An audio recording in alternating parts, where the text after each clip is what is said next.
Baik, Assalamualaikum warahmatullahi wabarakatuh. Saya Haryandi Suryadharma dari mahasiswa Universitas Salakanegara Fakultas Sains Teknologi, Program Studi Informatika.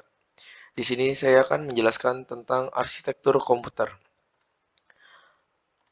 Apa itu arsitektur komputer? Arsitektur komputer adalah cara kerja dan susunan bagian-bagian komputer agar bisa menerima perintah, mengolah data, lalu menampilkan hasil. Komputer dapat diibaratkan seperti manusia. CPU berperan sebagai otak yang mengolah informasi, sedangkan memori berfungsi sebagai ingatan untuk menyimpan data.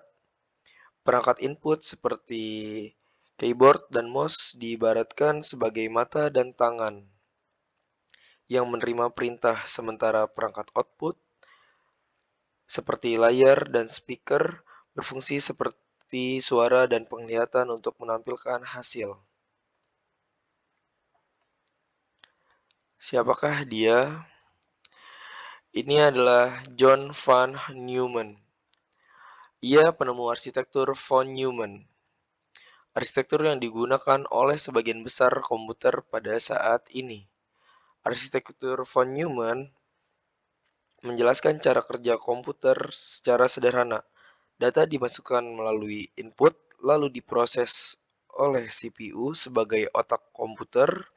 CPU mengambil dan menyimpan data di memori. Kemudian hasilnya ditampilkan melalui output. Semua proses berjalan terpusat dan saling terhubung agar komputer dapat bekerja dengan baik. Selanjutnya, tingkatan arsitektur komputer. Ada 3 tingkatan arsitektur komputer. Yang pertama, sistem. Bagaimana CPU, memori, dan perangkat lain saling terhubung. Yang kedua, instruksi, yaitu bahasa sederhana yang dipahami oleh CPU. Yang ketiga, bagian dalam CPU, yaitu cara CPU bekerja di dalamnya agar cepat dan efisien.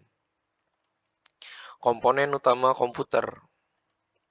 CPU, otak atau otak komputer, yaitu CPU bertugas mengolah data dan menjalankan perintah. Lalu memori, yaitu tempat menyimpan data dan program.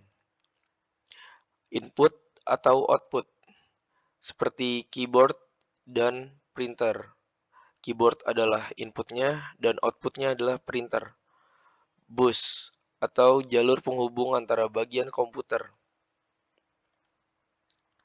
Cara kerja CPU atau siklus instruksi.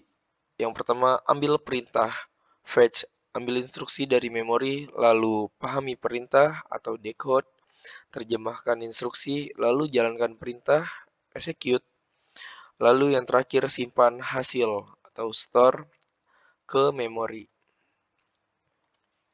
Kecepatan dan kinerja komputer. Yang pertama, banyak tugas dikerjakan bersamaan parallel processing.